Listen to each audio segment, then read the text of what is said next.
Desmond is the true island Jesus. True. How could you ever be worthy of my daughter? Jeez.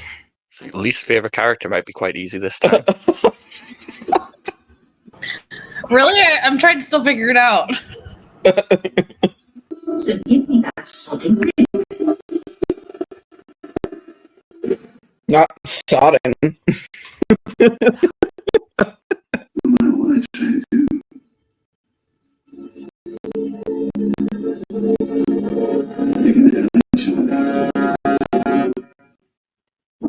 Jeez. That's morbid. It's like Brit crime. Hey everybody, welcome back to the Tribe of Nerds. Michael, Kristen, Kevin, and I are back for more Lost, Season 3, Episode 8, Flashes Before Your Eyes, and we're talking about Desmond. And is he a time traveler? I guess that's something we'll have to talk about. But what are your guys' thoughts? I was waiting for this one for a long time. This is such a fun episode. We were just watching Jake the entire time we watched the episode together because it's such a mind-bendy episode. So much fun. I love this episode.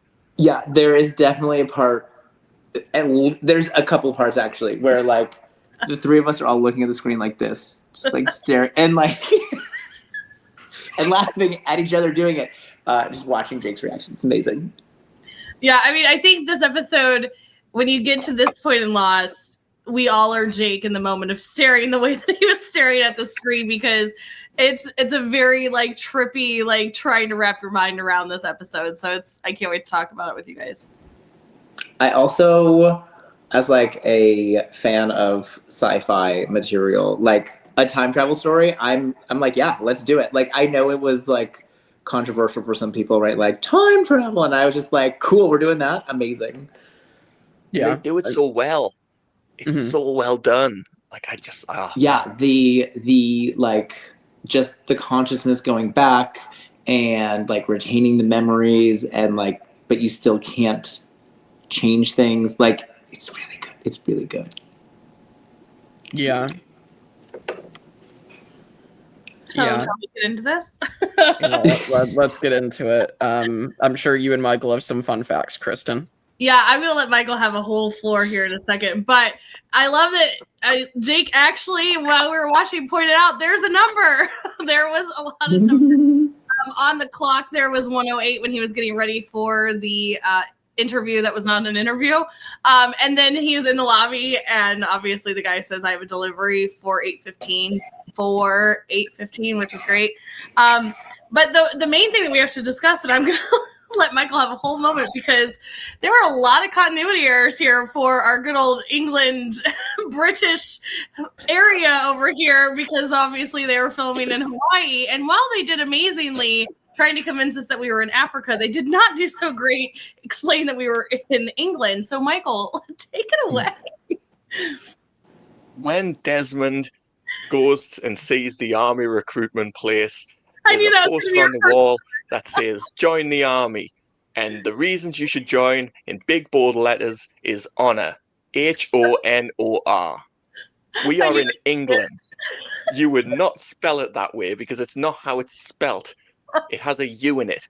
Just because Americans find it too difficult to conceive of a U in a word that you don't have to pronounce, it doesn't mean that's not there. It has a U in it. It's the English language. It's always had a U in it. Don't take the U out. Just leave it in there. I knew that this would be your first one. I knew it was going to be the first complaint. I'm furious. Honestly, listen, I teach phonics to children, and I don't think the U is particularly necessary. Although we do have a lot of like terrible inconsistencies in terms of English as a language and as a spelling system. But I don't think the U is necessary, so it's fine. It's definitely not necessary, but it's in there. And we're in England. It should have been in there. Oh my god! Listen, I am a selfish American, and I didn't pay any attention to or notice it at you're all. American and realize that you really how it's spelled. There are a lot of other things that weren't quite British. We have our very U.S.-looking taxi beacon. We've got a very U.S.-style type of pub. We've got like U.S. food carts that are hanging around. I mean, A for effort, guys. A for I mean, effort. they were selling chestnuts. I assume that that's a British thing because it's not an American thing. That's the one Yeah. thing that they Around Christmas, I don't see them very Right. often, but I guess. winter thing. It definitely was not U.S. OSHA standards that a regular civilian person was able to walk under a scaffolding like that. Yeah. It's like they just Googled what do people do in England. I think they roast chestnuts. That'll do. The problem is Henry and Cusick isn't British either, so he couldn't He's correct not. them. That's crazy. No, I just noticed they wanted to throw a British word in there, so they threw sodden in there. Jordan, yeah.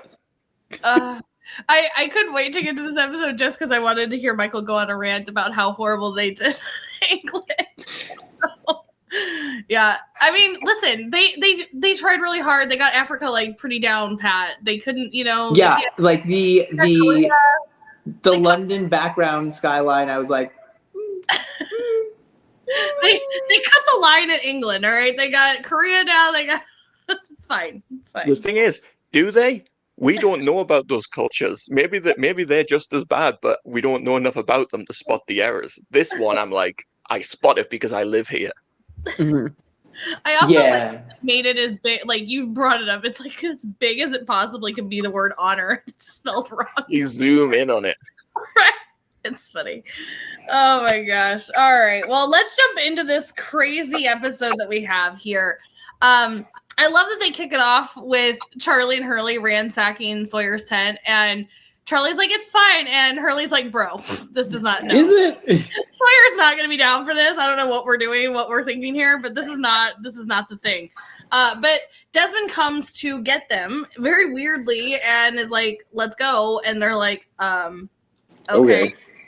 Right? Like they just walk off to where they're met with Locke and Saeed in the jungle. And again, this is a very I love that they're like, Rose, like what's going on? This is like so weird. Why are you guys acting like this? And then they tell us that Echo has died. They found his body in the jungle, and I'm sure Kevin's gonna have a good old rant because Locke brings up the island and the sacrifices that the island demands and all the things. With that, it's season 3. We saw the smoke monster in season 1. With that, like obviously, as you hear Locke starting to like explain things with the doctor gone, all like he's starting to explain why they're gonna not do this whole big scene. You start to see Desmond kind of like looking around. Things are starting not quite seeming right with Desmond. Obviously, Hurley looks over and is like, "You okay? You good? Guys, there's something wrong with Desmond." And as he says that, Desmond takes off, starts booking it out of the jungle. We thankfully get a very shirtless, I mean, if I can't get shirtless Sawyer, I'll take a shirtless Desmond. But he jumps into the ocean and starts swimming out there. And everybody's like, what is he doing? Like, what? Why is he jumping in the ocean? Like, I don't understand. And then they notice that there is another. If only Desmond was on the show when poor Joanna was drowning and no one bothered to save her except for Jack. Desmond would have been out there. They were down there pushing a button.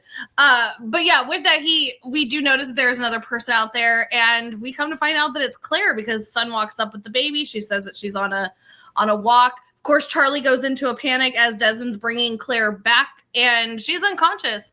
And he starts doing CPR to rescue Claire. Meanwhile, Charlie is being the most unhelpful person of all time, but understandably so if he is worried.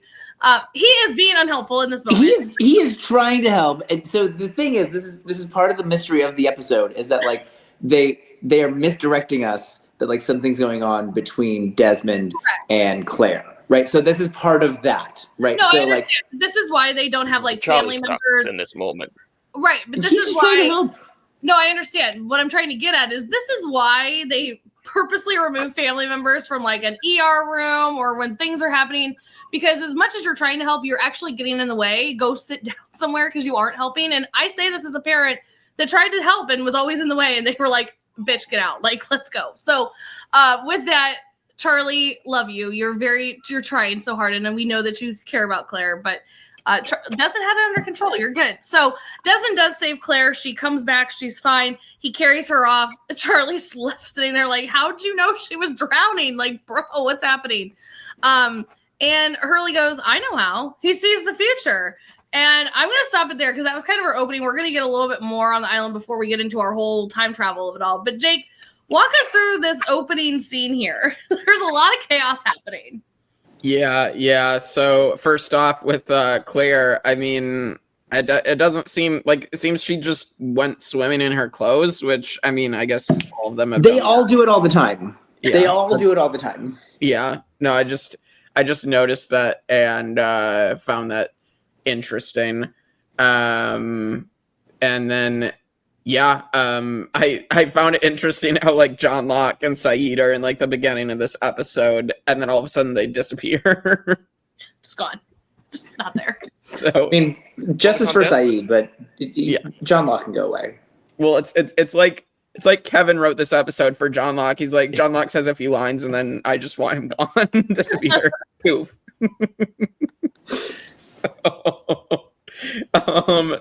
But yeah, I mean that happened, and so yeah, I mean it is crazy because nobody else actually knows what happened to Echo. So like obviously like lie. I Charlie's. wanted to ask Jake, did you catch up on them lying to Charlie and Hurley? Yeah, I mean they just basically said the island. They weren't like telling them the truth about what happened. Well, right? they said they found his body, but like they obviously Yeah. So I mean they're not telling them at all what actually happened, because obviously if they knew, they'd probably freak out. So This is why I can't stand John Locke, because we know.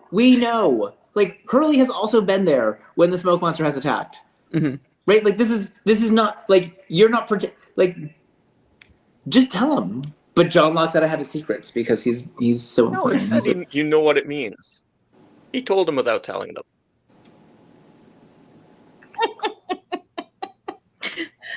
My eyes can't roll back far enough. This episode proves John Locke right all along. The universe has a way of course correcting. Boone was supposed to die. Echo was supposed to die. They were a sacrifice. Say it with me. The island demanded.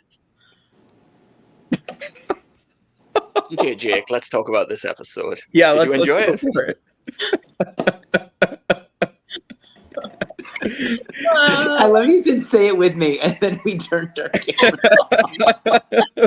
Michael trying to get people to follow his like religion of pro John Yeah, where Locke. did Mickey and Paulo go? Like, why are they also on this little tell them mission? I think the interesting thing during this like little opening scene was watching the difference between Charlie, like, and I think it's probably because I've watched it before, but like watching the difference between Charlie and Hurley. Like, Hurley is watching Desmond the whole time.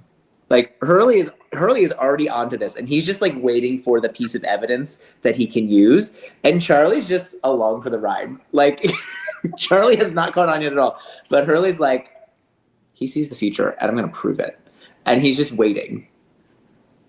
And he's going to come up with a plan here soon. They are going to Very come up simple plan. with Very basic. effective. Simple but effective. But yeah, I mean, going right along here, we do get, this is where I can't wait to have this discussion of Claire showing up to say thank you, and all of a sudden she has bangs. I mean, Listen, that island stylist is great. I guess the scissors didn't get sucked up into the electromagnet. I'm just trying to still understand like how they felt that this was gonna, like, why would she need to cut bangs? She's just like, oh, I've been on the island for like 90 days, time for a mommy makeover. Kristen, you know, and because we're in several chats with Melissa, so shout out to Melissa, our favorite stylist. So every now and then, our like people with long hair who tend to be women go just have like a little moment where they think, you know what, I need to make a change. I need to do something different, and they take a pair of scissors and they pull this part of their hair down, and they pull it too tight, and they cut about here, and then it lifts up to here. And it happens all the time. There's so many videos on the internet. And so she just did that, but on the island. It's very true. I just don't understand. I mean, sure. But it is true, because the change that women always do is like, you know what, I think I could pull off bangs. It's never like, let's like cut off a couple inches, let's try some layers, let's dye it. Nope, it's like, let's do bangs. I say this, ladies, as your ally. Why are they called bangs? We just call it a fringe. Why is bangs a thing? I don't know. Wait, the bangs are called fringe? Like It's just a the fringe, bang? Like right? the hair that covers their forehead. Yeah, we call them It's just a bangs. fringe, right? Listen, I don't know. That's just Listen, what we'll they're get back called. to your honor. Neither do I, to be fair.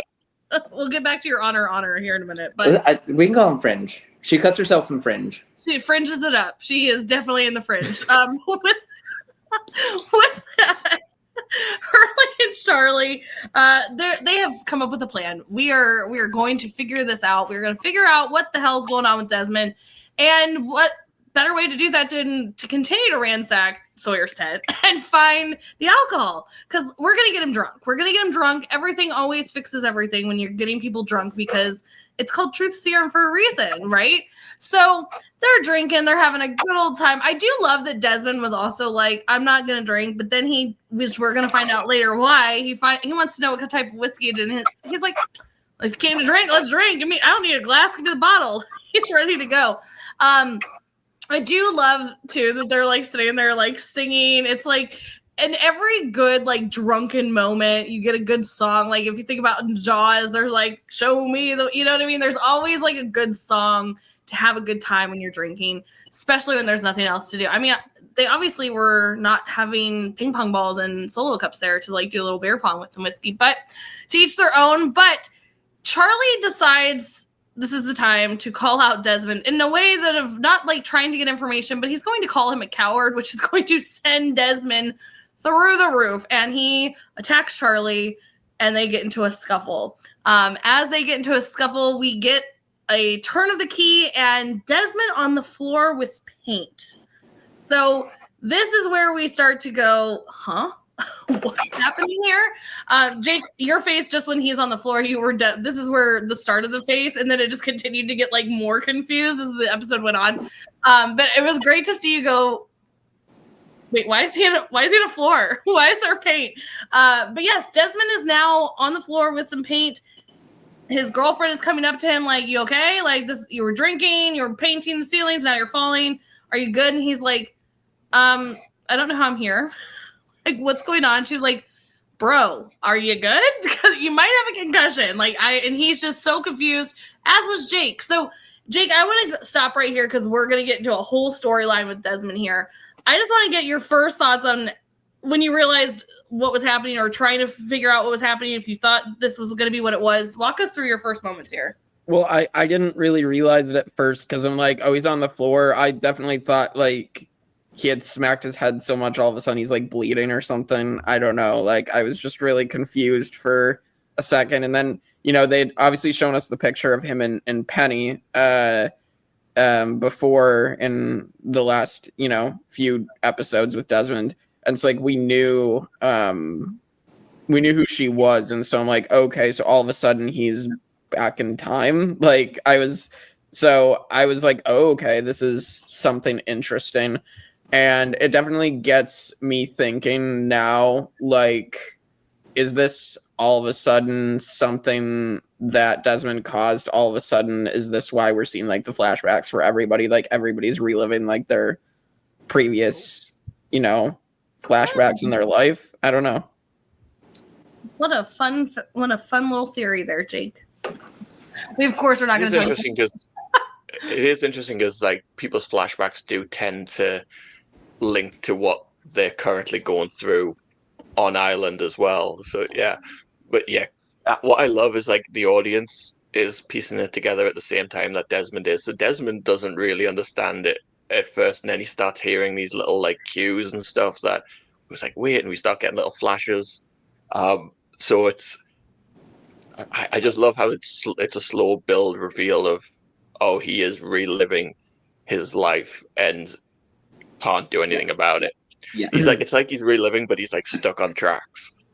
A couple of things like that they set up in this little section as well, like obviously the McCutcheon, and I just love Desmond's reaction when he sees the whiskey and just starts laughing like an idiot, because it's like, what are the chances this is the whiskey that I wasn't good enough to drink, and now it's on the island, and I'm going to drink the whole bottle. Drink the whole damn bottle. Yeah. Face. Yeah, I like the fake out of, like, he's covered in blood, but it's actually red paint. It's like a fun, like, because we're all like, what happened? And to like slowly reveal it to us and to him, like, well, you're still Desmond. That part didn't change. And you're on the ground. That part didn't change. But yeah, your place and time, like location and the space-time continuum may have slightly altered. Slightly. And yeah, not that we're like quite there, but like the little clues, like when the microwave is beeping. Yeah, the exact same beep as the button. Yeah. It's like, it's so exciting when you hear it.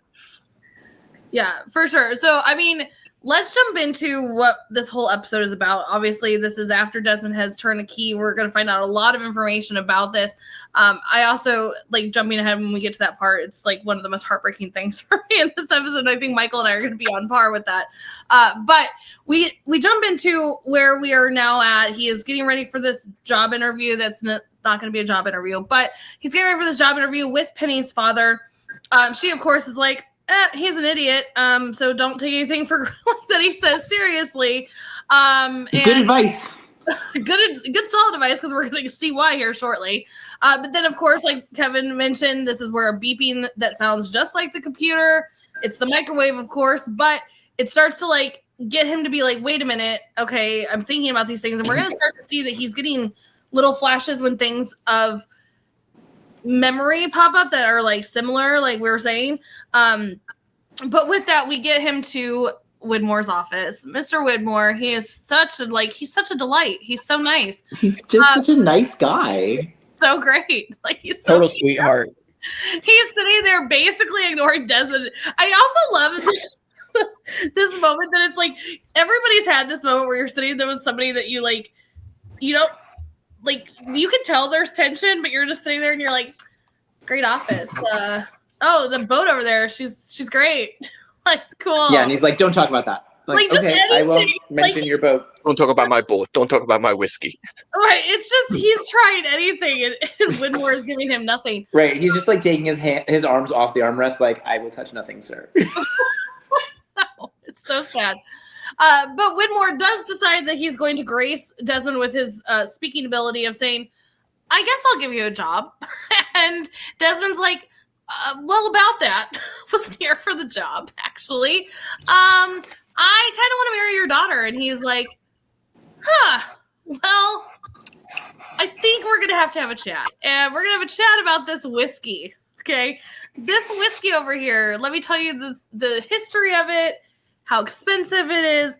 And he pours a drink and says, this drink is like, well, more than you'll ever make. And yeah, this little sip is worth more than you'll ever make. Swallow, and you're not good enough to drink it. And if you're not good enough for this whiskey, you're sure as hell not good enough for my daughter. Like, damn, Widmore. Like, yeah.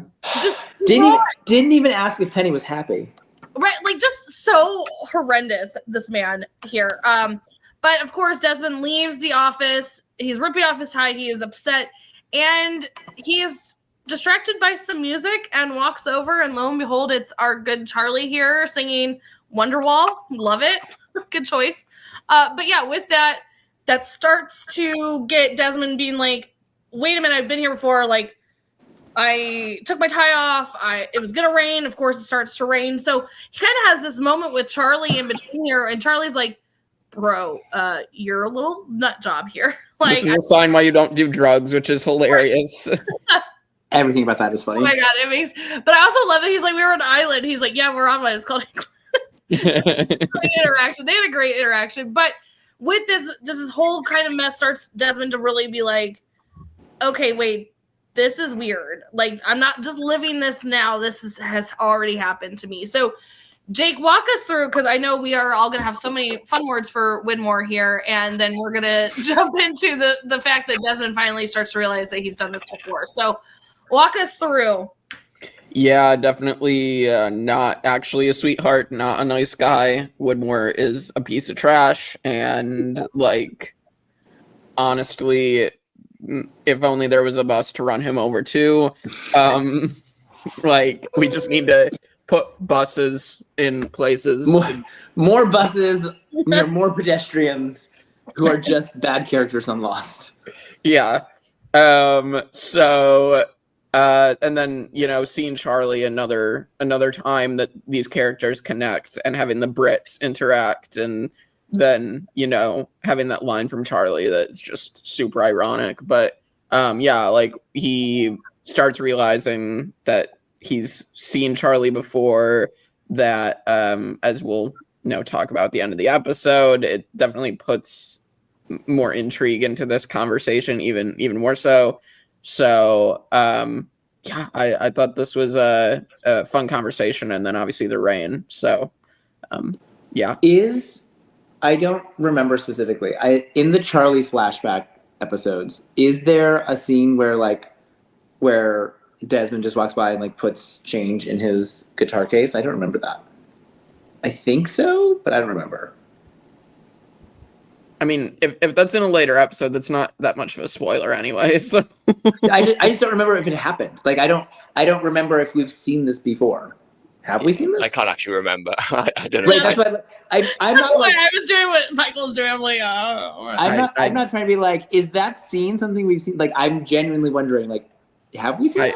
I don't remember it from what we've seen so far. I don't think we've seen it before till now. Charlie, because Charlie had, like, we have seen Charlie performing on the street corner before, like in his flashbacks, I'm pretty sure. So I'm trying to remember if I don't remember now though. Like, did Desmond walk by and we were like walking by Shannon in the hospital? Oh, I meant to bring up Shannon before and be like, who runs better, Shannon or Desmond? Who runs through the jungle better? Oh, I forgot that then. Oh darn. But yeah, so I think it's interesting to think about if that is the case, if they did cross paths, but at that time, like, Desmond was not having this memory, right? Because like Jack remembered interacting with Desmond from before, so like Charlie didn't remember this like crazy person harassing him and knowing his name and like predicting the rain. Like, I don't know, that's a weird thing that was sent out to me, but maybe it's because when Charlie experienced it, that's not how it happened. It's different. I would also like time travel is crazy to try and work out. Right. Oh yeah. I've got something for Jake. I don't know if he picked up on, because it's, again, there's so many wonderful what's the word? Callbacks, but before it happens, setups. I don't know. Do you know the lyrics to Wonderwall? No. So obviously at the end of this episode, we're going to learn that Desmond has saved Charlie's life twice, and he's tried, and there's nothing he can do. The lyrics to Wonderwall are, "So maybe you're going to be the one that saves me." And that's what Charlie's singing as Desmond comes out to him. And it's like... That's awesome. I mean, I'll have some things to say when we get to when we get there.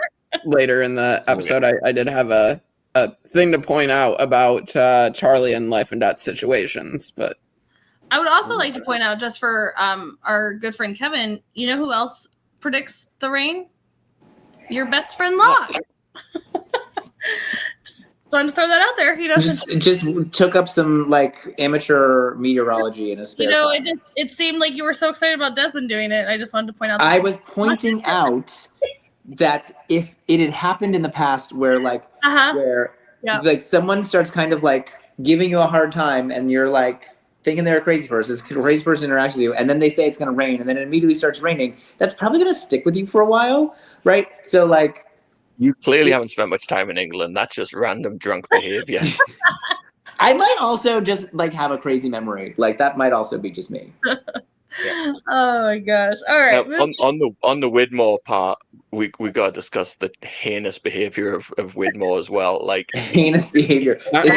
Is he the wretched bitch of this episode? He is a wretched bitch.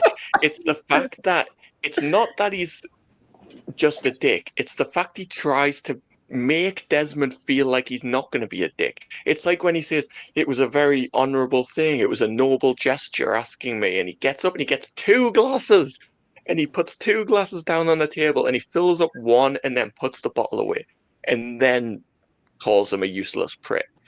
It's like, why? Why was that necessary? It's just pure evil. The guy is such a dick. Right. Because it's heinous behavior from a wretched bitch. I would also like to, again, point out that, again, these writers must have some serious problems with their parents. Serious daddy issues. Yeah. Serious parental issues. Also notice how Widmore put a U in honorable when he was telling him he's not honorable. There you go. Honorable. Also, one more fun little thing on the wall in Widmore's office is a painting of a polar bear. Oh. Didn't even notice.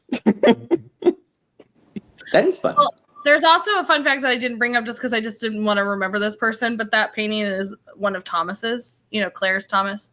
Oh, I forgot. Cool. I just didn't want to bring him up again because, why bring up that? I mean, yeah, I can't remember all the scumbags. In the Claire episode with Thomas. So if he sold his artwork to Charles Widmore, who can afford a swig of one drink that is more than anyone else will ever make, then why didn't he pay Claire's boyfriend better? And that was never. Money he just didn't want to be a dad. He was a dick. Okay, it wasn't about the money. He just didn't want the responsibility. Let's not get on a whole nother tangent of Thomas. This is why I didn't bring him up because I could go off on this man. Anyway, moving on. Thomas sucks. Literally, I specifically left that out of my fun facts just so we didn't have to talk about that douchebag anymore. With that, though, as Desmond starts to have these visions, he runs off to his friend here because he needs to tell him, and he's like, bro, what do you know about time travel? Can you imagine, this conversation? I'd be like, are you okay? Why are we talking about time travel? They go to the pub, and the very U.S.-style pub that is England, and they are having a chat, and he's like, listen, I've seen all this before. The song's on. This guy's going to make a goal. This guy's going to come in and, all these things are about to happen. I've seen this happen. And he's like, sure. Sure, Jan. Yes, you have. This has happened. Sure, Jan. And then none of it happens. So he's like, I think you need to go home, get some rest, you little button nose you. Let's not do this. And he's like, okay, this is weird. I definitely thought this happened before, but I guess not. I guess I'm gonna go home. Penny is asleep. He lets her know that he did not get the job, even though he was not there for the job. We already know why he was there. And she's like, great, screw my dad. He's a loser. Let's celebrate. We're going out for lobster. Hey, yeah, woohoo. Surf and turf, some fish and chips. He's like, but why? Why are we celebrating? She's like, cause we don't need that. We don't need that loser. The fact that her own, the own daughter knows this, and why is this a thing for you with Widmore? I don't understand, Desmond, but okay.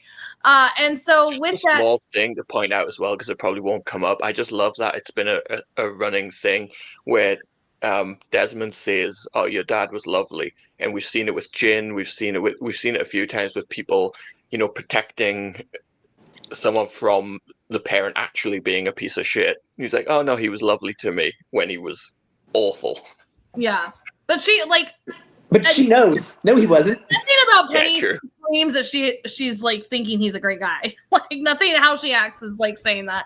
But with that, he, she says, I love you. And he's like, why? And she's kind of taken aback by this because obviously Desmond maybe was not acting like this previously. So for him to kind of have this little bit of a difference here, I think it's putting everybody on edge a little bit. But of course, we see the next morning he is ring shopping, and this is where all of us started going like this to Jake because this was so fun. This was so fun. He is ring shopping. This lady's like, oh, first time. He's like, does it show? Yeah, I mean, what a weird thing to say in a ring shop. Yeah, it's probably a lot of people's first time shopping for a ring, but. With that, she asked his price range, and he's like, about that. About that? She's like, I can't afford a £5 photo. Can I get a ring for under £5? I like that she, she pulled out a cubic zirconia. She's like, oh, that was it came in the little vending machine. Right. She's it came in the little plastic container. Not great, but there's still a shine. No. there's no shine. There's no nothing about this ring. And he's like, okay, great, I'll take it. And she says, the hell you are. Absolutely not. And Jake's face was great. He's like, why is she not selling this ring? She's a ring salesman. But she starts to go into details saying, but you didn't buy the ring. You actually had second thoughts and you didn't buy the ring. You left. And he's like, I don't know what you're talking about, Lee. You were like such a weirdo. And she's like, dude, Desmond, and says his name. And he's like, why? How do you know my name? And she's like, okay, I can see you're going to be difficult about this. We need to have a chat. We need to have a chat. Her lack of patience with him is so funny. She wants to have an entire chat with him about everything. So we're getting into so many details, and I'm going to do little pieces of it because I know Michael's going to talk about it. I know Kevin's going to talk about it. But basically, in a nutshell, she is like, Chestnut shell? The chestnuts nutshell, yes. You need to not do any of this that you're planning on doing because you need to go back to the island because you have to push the button. You have to turn the key or else we're all going to die. So, like, knock it off. And he's like, still lost. And she's like, okay, let's go get some chestnuts. We're all still lost. We got about we're all very more seasons. We're all very lost. So that was my Cliff Notes version of it because everybody's going to talk about this. So Jake, kick us off first of your feelings and your thoughts as this was happening because your face was priceless. Yeah, Priceless. I was very confused what Mrs. Doubtfire was saying. So, like, Mrs. Doubtfire. Absolutely not. I cannot.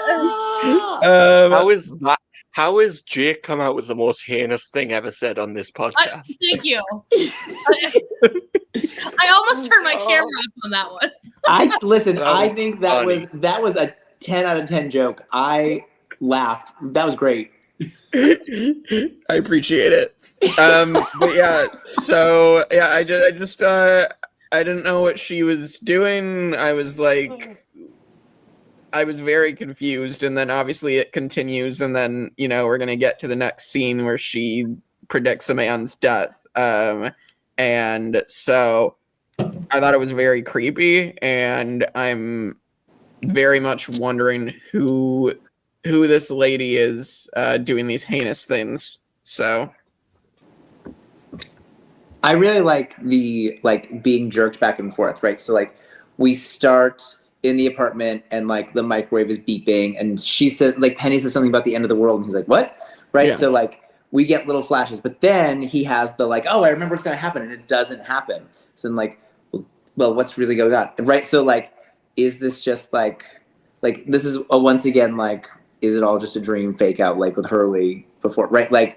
What's going on here? And then very direct, very clear. No, you're supposed to you're going to in the future from where we are now. You're going to go to the island. You're going to push the button. So it is ambiguity taken away, and it's such a rip the Band-Aid off. It's just so good. It's so good. This was I remember this episode airing, and the discussion of this episode was beyond anything that we'd seen up to this point. Because who is this woman? He's gone back 3-4 years. It's pre Race Around the World. She knows about the island. She knows that he's going to live in a hatch. She knows he's going to press the button. And if he doesn't do that, there is world-ending she has ramifications. She has no care for the she's it's an island covered in hatches, whatever. It's so, the way she says it is so the details don't matter, right? You got to go, so go.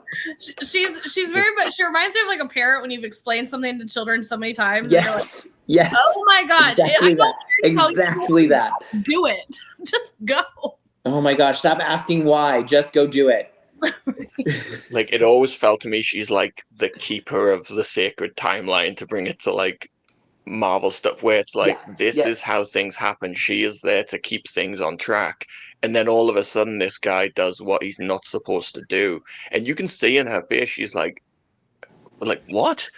No, you don't buy the ring. This isn't what happens. What do I do now? Right. Like, do you have any? I understand if you don't, because this is a mind-bending episode. Do you have any thought about like how she knows this, who this woman could be, and what is her place in all of this? So I guess she's the Kang the Conqueror of the Lost Universe. She Who Remains. Mrs. Doubtfire wig, yeah. She Who Remains. Amazing. I do think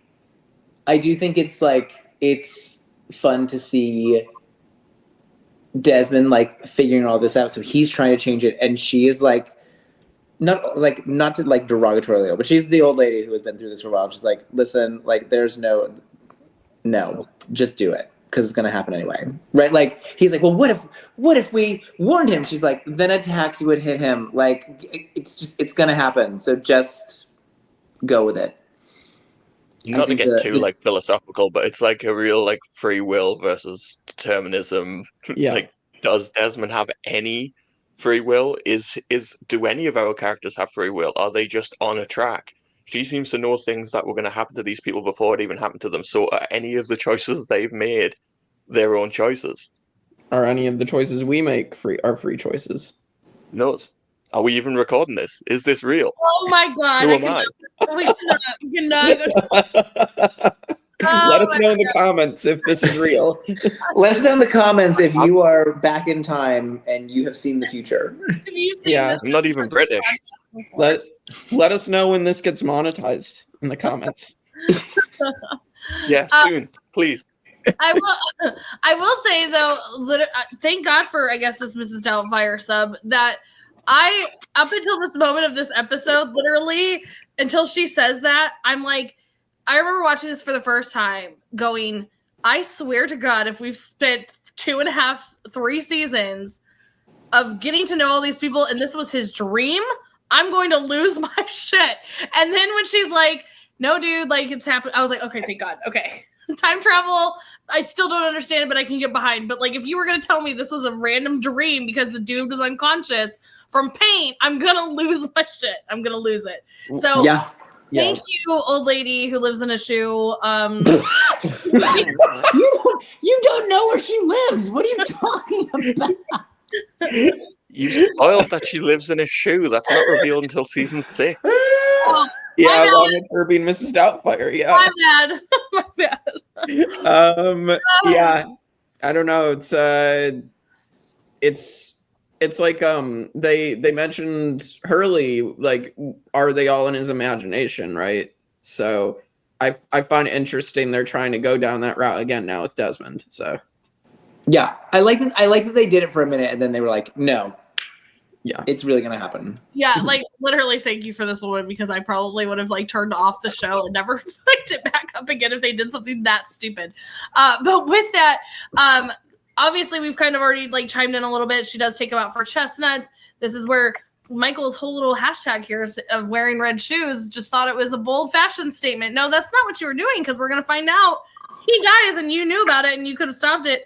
And Desmond is just all kinds of like confused as to why you wouldn't save somebody. And she's like, well, bro, like he's going to die some way or another. Like might as well be now, like quick and fast with the scaffolding. Like, she brings up that there's a path. Like she's very adamant about the path that you're on. You got to stick with this path. There's reasons behind it because, you know, for this, that, and the other thing, A to all the way to Z, stick on this path, do the right thing. And he's like, how much for the ring? She's like, I swear. Like, this is the moment of every parent. When Yes, I know the exact moment. Like, fine. You, try it. Go for it. Take the sodden ring. Right, take the stunning ring. You take the ring. You take the ring and you tell me how it works out for you. It's literally the parent moment of like, I've been here, done this, got the t-shirt. I'm trying to prevent you from all bad things. But sure. Yep. Yes. Go right ahead. Do it. Here we go. Take the ring to Mordor for all I care. one ring to rule them all. And I haven't even watched Lord of the Rings, but oh Lord, yes. So she's done with him. Desmond takes off, obviously, and meets up with Penny. And I love that he went to meet Penny. He even tells this lady, I'm going to meet up with her. I'm going to ask her to marry me. We're going to live happily ever after. And she's like, okay, sure. Also, Okay. I also find it very ironic that this woman that can obviously see everything is arguing this much, knowing that he's about to change his mind anyway. Seemed a little like, whatever, but to each their own. But he does meet up with Penny. They go to have lunch, their little surf and turf that they were going to have. And as they start to walk away, this guy is like, gotta get a picture, show the grandkids. And she's like, come on, Des, for the grandkids. And this is where this picture comes into play here. Little did I know from this moment of this picture, kudos to this photographer, because I definitely thought that they took that picture in front of a marina this entire time. So who knows? He just twisted lost. Right. I'm like, oh, we're pulling pictures down for a backdrop. Got it. Okay, cool. Didn't see that one coming. But this is where they have their famous picture that Desmond has held on to all of this time. And I also love that Penny's like, take your jacket off. We're in a marina. As she wears it. Wait, she says like there's palm trees or something. It's very. It's very And funny. also she's wearing a sweater too, which is great. Anyway, so with that, they take their picture. They're admiring said picture. And Desmond goes, yeah, sorry, but we have to break up. Can you, poor Penny, she's like, I'm sorry, wait, because of the picture? That's why we're breaking up? What's happening here? And like, it's crazy to think it's because of the picture, but we know because like that picture is so integral to like him, like what happens to him on the island. But like, yeah. So sadly, he starts to break up with Penny. Penny is not having any of his bullshit of this. She's like, this isn't about what I deserve. Like, F you. Like, she has a good like hand to face moment. She is over his shit. And she's convincing me. I'm like, you know what? Actually, screw the time travel. Yes, stay with Penny. good. I'm good. I'll stay. But he says we're not supposed to be together. And this is, oh gosh, like so sad. And that's not even the sad part that I brought up that we were going to get to, because there's going to be a moment here in a minute that just destroys you. But obviously, after he breaks up with Penny, he goes to the bar. He notices the whiskey, the McCutcheon whiskey, and laughs about it and orders a beer. As he does that, he starts to have a moment of like, this sucks. Like, what am I supposed to do now? I guess I wait for this moment that I go to the island. Like, I don't know what I'm going to do here. Also, like, couldn't you just like hung out with Penny until you had to go to the island? Like, you didn't have to. Well, there's a fight. Just a fight. It's fine. But with that, we do hear the song come on, and I love that the bartender's like, bro, that's called like deja vu. As that song comes on, it's like awesome that he like brings that up. And so he's like, wait a minute. Okay, the song again. Okay, the game's on. Oh, I had the wrong night. Here, oh, it's scored now. Oh my gosh, I was just wrong. Okay, this was everything. I'm gonna go fix it. It's gonna be great. The guy that comes in to fight the bartender comes in, and Desmond goes to warn him and is hit, knocking him back to the island.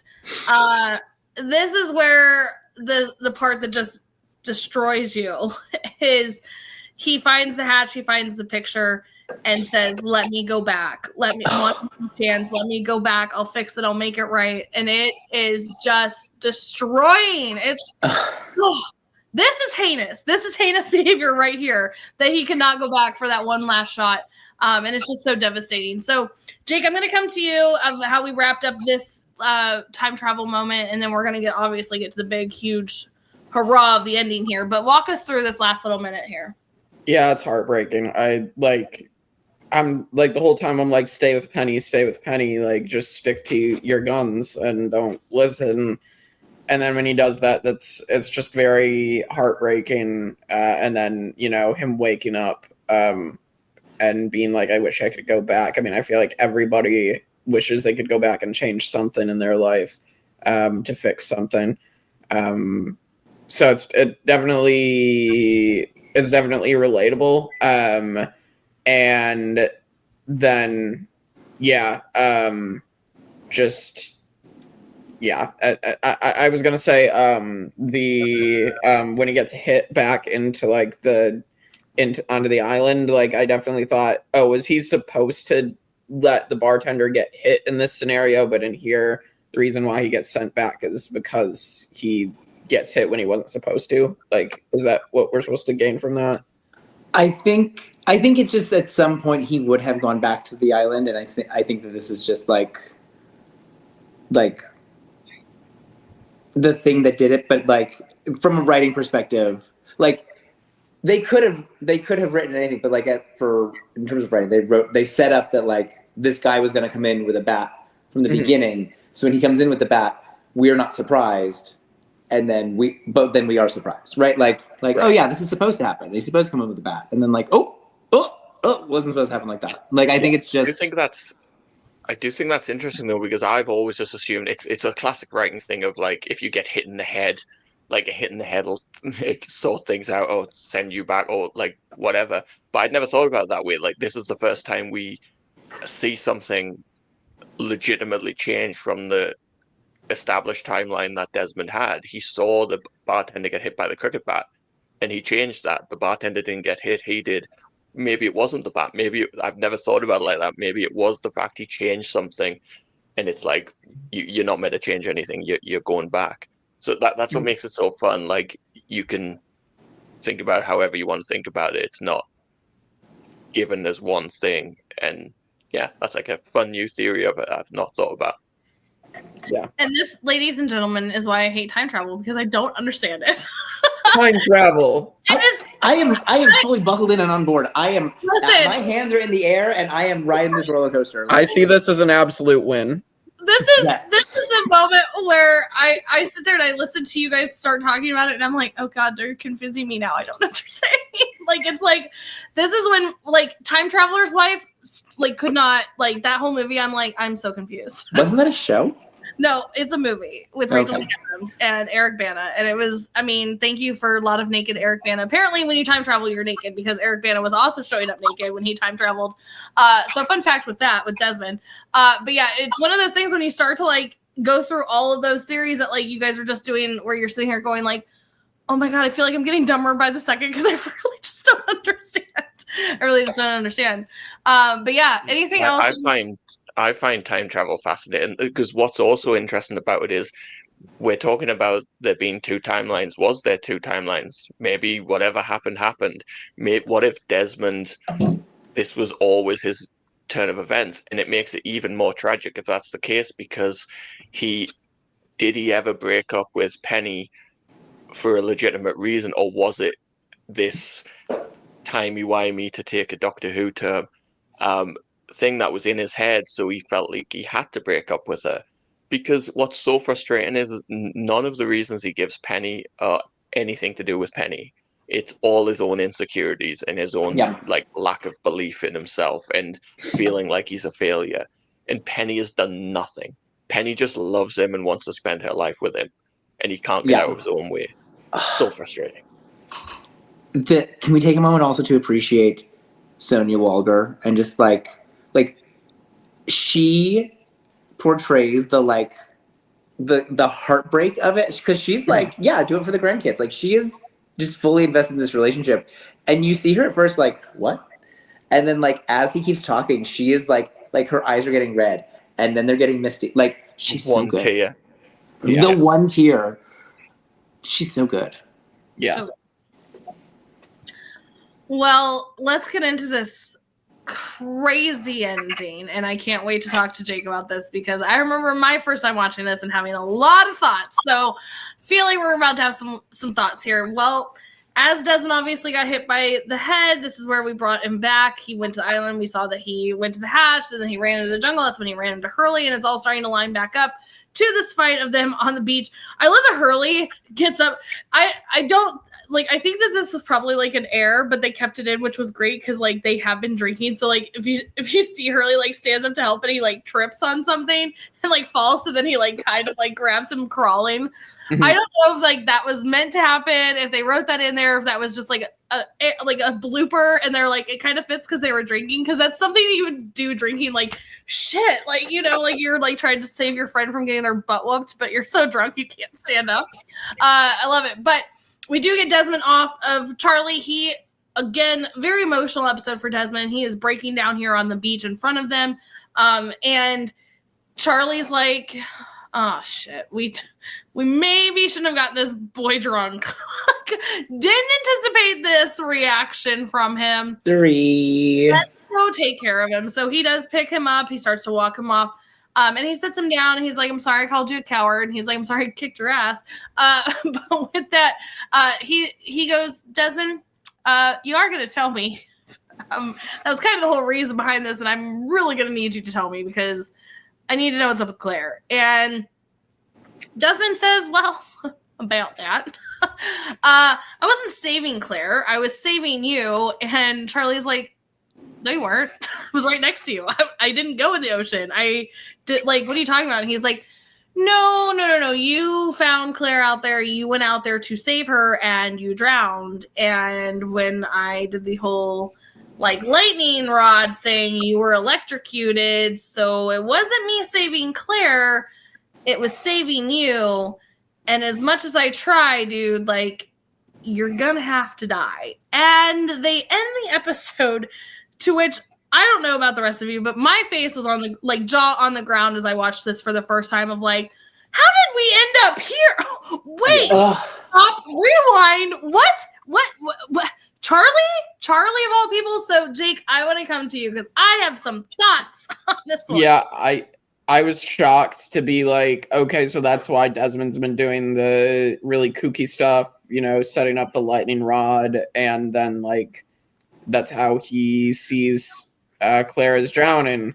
So I find this really fascinating, and I do wonder because Charlie also the life or death situation that I wanted to bring up with Ethan, obviously hanging him from the tree, and that situation Jack saved him. Obviously Desmond was in the hatch at that point. So I do find that fascinating because Desmond says he'll always be there to save Charlie, but he wasn't there the first time Charlie was in the life or death situation. So I find that interesting to think back on. But yeah, my reaction to this is definitely, whoa, like, is this setting up like an arc to try to save Charlie this season now on the island beach side of things? I'm jumping in here before you two do because this is where I'm at with Jake. Like, what do you like? How is this like all of a sudden? Because this is where I got really like mind blown watching this for the first time with you, Jake. Because I'm like, this is out of nowhere. I mean, the dude survived a plane crash. I think if he was going to die, it would have been in the plane crash. Like, this makes zero. Like, he was hung by a tree, didn't die. Like, Jack brought him back. Like, if he was like, no matter what I try to do, you're going to die, Charlie. Like, this seems like. Well, there were plenty of other opportunities. I mean, I got chased by a polar bear. I got that's true. a monster outside of the bathroom that I was doing my drugs in. I drug overdose, like all these things. Cave-in, I survived. You did have the cave-in, yeah, that's true. And so I'm right there with you, Jake, that when I'm watching this for the first time, I'm like, this seems, help me. So I'm right there with you, Jake. Yeah. That's the thing. Life isn't always fair. And yes, he survived a lot. And it's that thing of is he in control of his own actions? Like, he survived all these things, but was the lightning storm, which was the first instinct where Desmond had to save him, is that where Charlie is supposed to die? You know, it's like, it's not fair, and it would be horrible to lose Charlie that way, but sometimes horrible things happen, and Desmond intervenes, and now, like he said, the universe has a way of course correcting. It's kind of Final Destination shit, right? True. When did the first Final Destination come out? Because this is very Final Destination. Yes, I think it was before. Yeah, I think my reaction, was along the lines of like, well, we got to figure out how to save Charlie then, right? Like, all right, what are we gonna do? Because 24-hour watch. Right, like, if Desmond has to spend the rest of his life keeping Charlie alive, that's his new mission. It's fine. Right, like, what are we gonna do to save Charlie? Like, put them together. like, after a certain number of times, does it just skip over you? Like, what? How does he have to pass it along to someone else? Like, if Charlie kills someone else, will that solve it? Yeah, he'll take their life. Yeah. Right. So yeah, very like, no, you leave Charlie alone. Yes, very much so. No, yeah, it was definitely, I think for all of the fandom, it was like very much like, I know that I immediately got on a phone call and I'm like, Charlie? What? Like, it's like, out of nowhere. So this was definitely a cliffhanger episode for sure. And you're like, oh my God, I have to wait a week. What do you mean? I vividly remember watching this episode and piecing together, like, I remember thinking, oh my God, Claire's meant to die. And kind of being like, it's only Claire. I think that was intentional on the writer's part. Yes.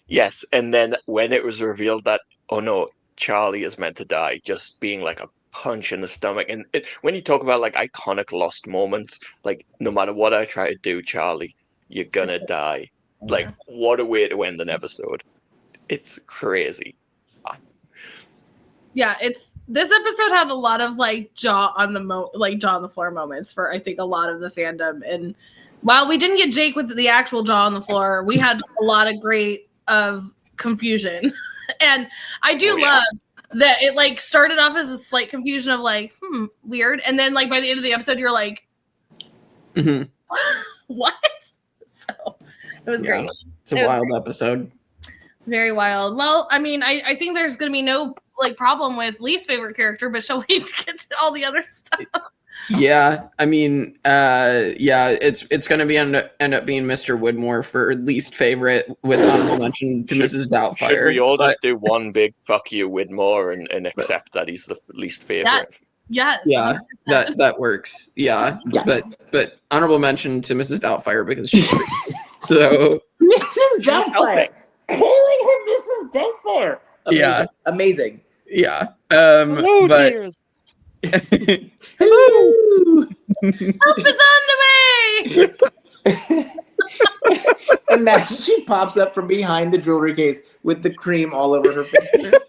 we need one of those fan edits now to put Mrs. Doubtfire in Lost. Would you like one clip or two?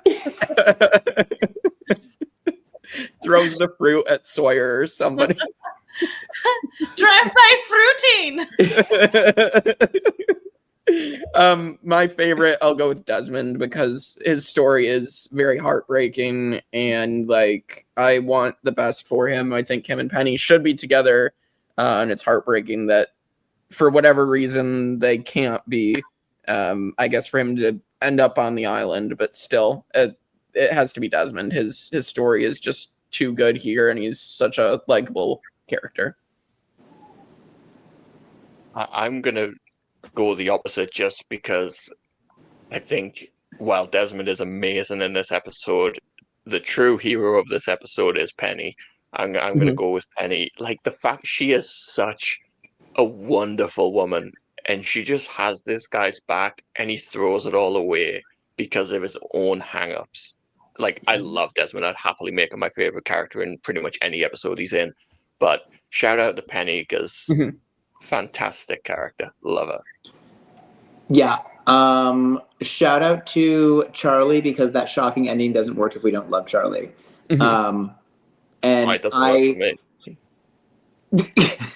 Wow. I'm just saying, in general, as a character on the show, it doesn't work. That shock of an ending doesn't work if we don't care about Charlie. So, like, sure, he's great. And, like, I also was like, should I pick Penny? Like, it's her.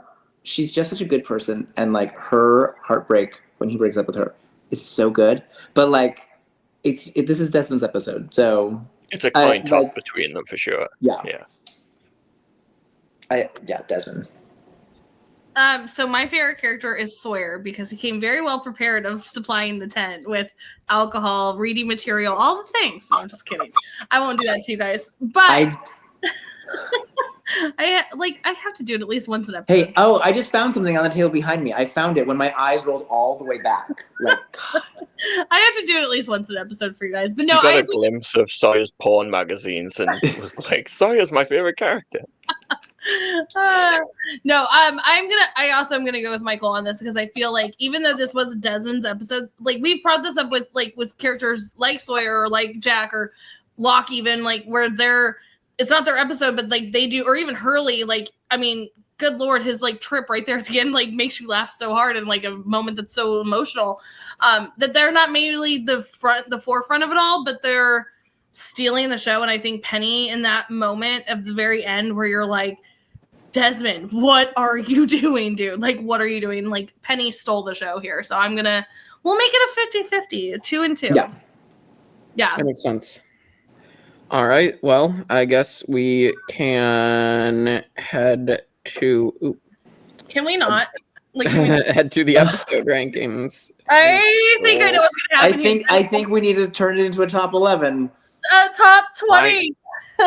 Can we? I'm so for that. Yeah, we might not have like exactly. Maybe some of them would have been in there, like not important or whatever. Like from now on, can we just we drop nothing off until we get to 20? I'm so for that. Well, I mean, who cares? I was going to bring this up that like to have a top 10 with 6 seasons is kind of insane. So I'm all for making this a bigger number. Okay, yeah. Well, Michael, you want to hit the top 10 overall episodes before we rank this? Before we turn it into a top 20. We have Exodus, Live Together, Die Alone, Lockdown, Walkabout, Orientation, Man of Science, Man of Faith, Two for the Road, The Long Con, The Pilot, and Do No Harm. Yeah, this is in my top 10 just because there's so much good stuff in here, and like Desmond's story and everything. At least overall, I honestly think I'd put it over Do No Harm. At least I feel like the pilot is just too iconic, but yeah, that's where I would do it. And then season 3, well, if it's the only one from season 3 in the top 10 so far, I think that makes it the number 1 of season 3. Well, yeah, that is actually true. Yeah, I realize that. Yeah. Yeah. I say the last time we were doing this, we were talking about Not in Portland. Like we wanted to put it in the top 10, but we couldn't break Do No Harm. So I feel like Not in Portland would probably be up there too. So. Oh, yeah. I still think Not in Portland is number 2, but like, yeah. I'm a huge nerd, so I love the whole time travel concept. I am bought in. I am sold. I am on board. Whatever like euphemism we want to use, I am that. So I would even the highest that I would be willing to put would be above Long Con. That's the highest. I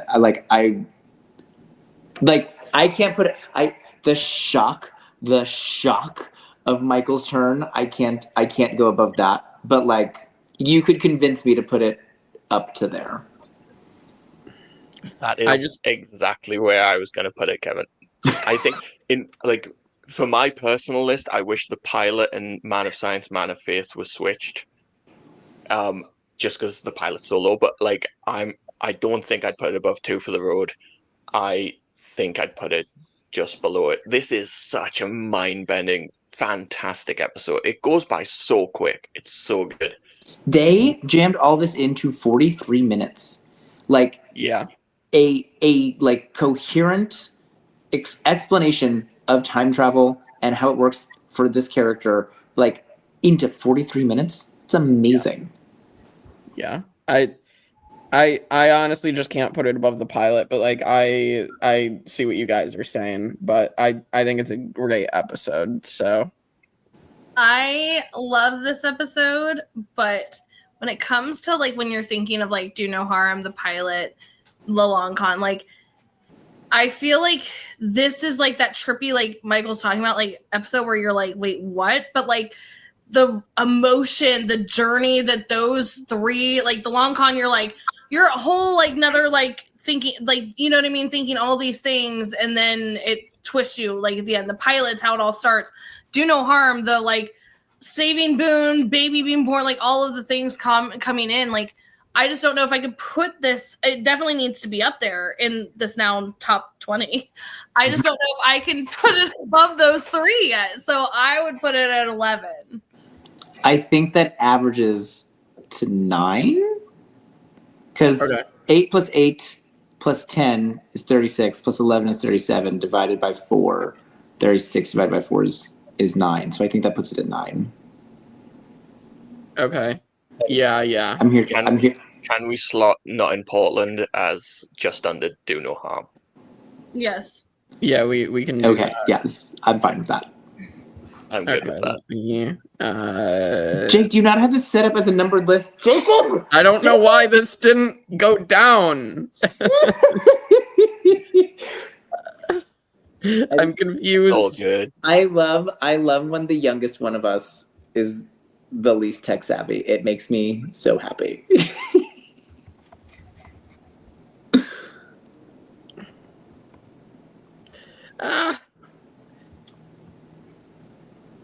I'm so glad we got to the point where our list became too I wish we difficult would've that it done was this like, from we can't keep doing this. Oh, now it does the numbered list. So I do wish. There I we do go. wish that we did this a while ago because I think there would have been some other episodes that were in there. Oh yeah, for sure, but it's fine. It's fine. yeah. All right. Well, that, as you guys can see, that is where everything stands. So congratulations on the new top 12 overall. Blame Lot for so many good episodes. Yeah. All right. Cool.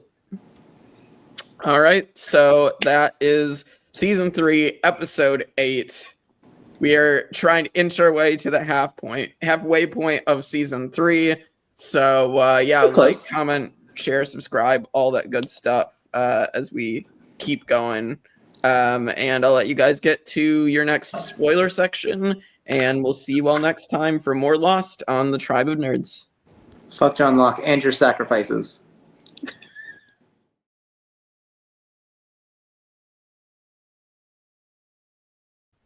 All right, we're here for the Tribe of Nerds After Jake, the spoiler section of Lost. If you've not seen it in its entirety, go away. Like, comment, subscribe on your way out, but like, go away. Right. Hit the like button. Leave a little comment. Don't say the spoiler. And then the spoiler. And then leave.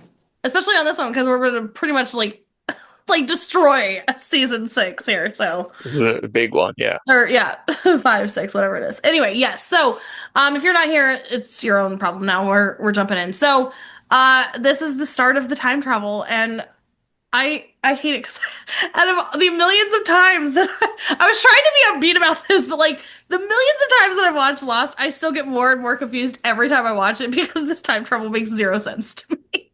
Makes perfect sense. It makes perfect sense. Zero His sense. consciousness goes back in time. No sense. This is stuff that he lived through. He has the memory now, so he tries to change it, but he can't change it. Because, as we learned in season 5, which I very sneakily threw under Jake's nose, whatever happened, happened. Listen, when we're doing the whole like island time travel of it all, then when Faraday's sitting there like, you can die here because like this hasn't happened yet, but now it's in the future. And I'm like, oh god, my brain. Yeah. I don't understand. Your present is always your present. I get it. Doesn't but, matter like, what year you're in. Right. You yourself are always going to be moving Sure. forward. Yep. Even if you're moving backwards. Right. So Listen. his physical body. When I tell you guys that all of those episodes, I'm gonna just be like, yeah, it's great. His physical body here. keeps moving in like linear. But I tell right? you guys that watching this with Case, and he's like, Mom, I don't, and I'm like, I don't either. I don't understand. So don't ask me these questions. Right. But his and apparently Eloise's consciousness can. How many times can move. I had to go back and forth being like, did they say her name? That's what I was like. I was like, I don't want to didn't. say it. So we can talk about Eloise. So Eloise isn't moving anywhere. Eloise just has Daniel's journal with extensive notes about the future. She kills her own son. She has She's insane. history in her hands, and she's just living out. I will say it doesn't quite work because I don't know why. Widmore. But he left notes about the man in the red shoes. It doesn't quite work, but it's fine. It's fine. It's fine. But yeah, no, it's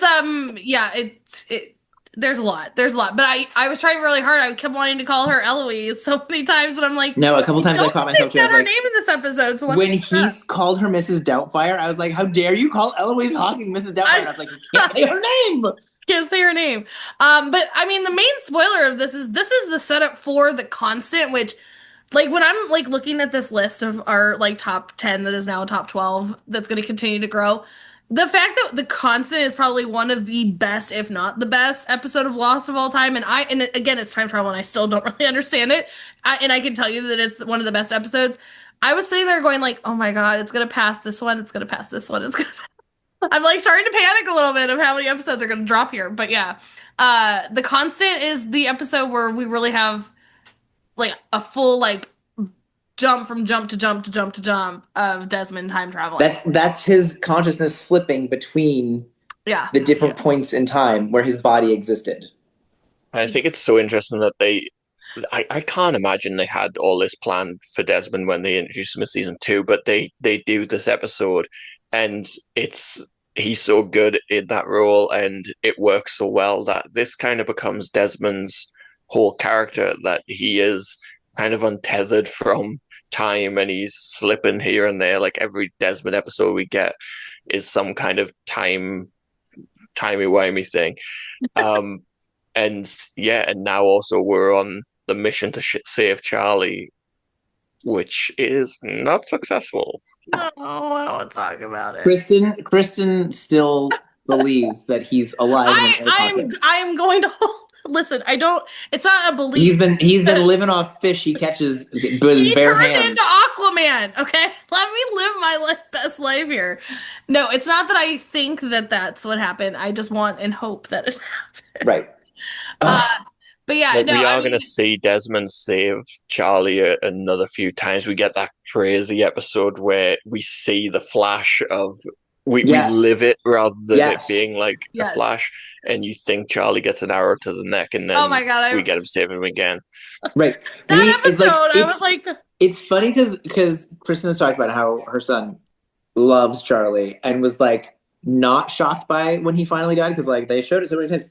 I was so like, oh, we're always going to find a way to save Charlie. Yeah. By the time we get there. Like, when we don't find a way to save Charlie, I'm like, no, Charlie, don't. Open the door. Yeah. Open the door, Charlie. Well, no, and that's the thing, too, is, like, I was, like, preparing myself to be there for my kid that was, like, obsessed with Charlie. I'm like, he's going to be devastated.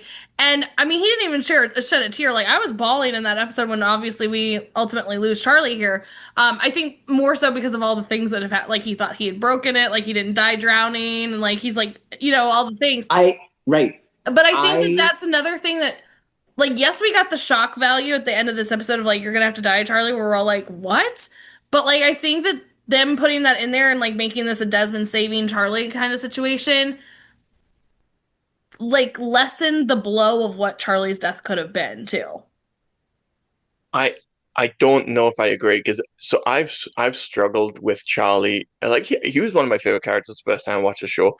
Seasons 1 and 2, Charlie doesn't really do it for me. We are now entering into the section of the show where Charlie becomes one of my favorite characters. Like, Charlie struggling with the concept of potentially dying. Like, we're going to get Trisha Tanaka as dead and facing it head on in the van with Hurley and Greatest Hits, which is just one of the most emotional episodes of the whole show. This is like peak Charlie from now to the rest till the end of his time on the show.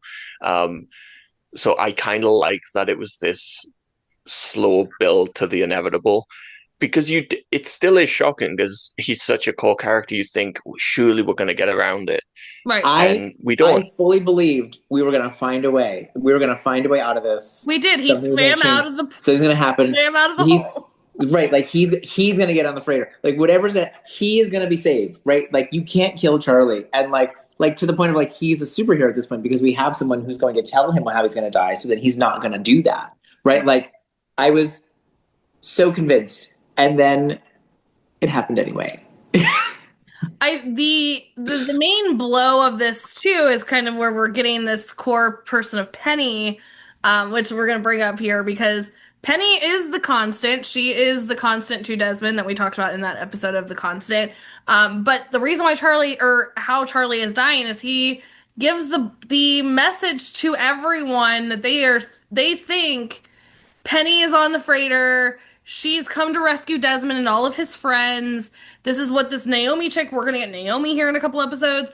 Like, they're all led to believe that this is the rescue, and Penny has zero idea. And that's how Charlie dies is the hand. Because it's her scumbag dad and his boatload of mercenaries. Right, to kill everyone. But yes, the hand of the not Penny's boat.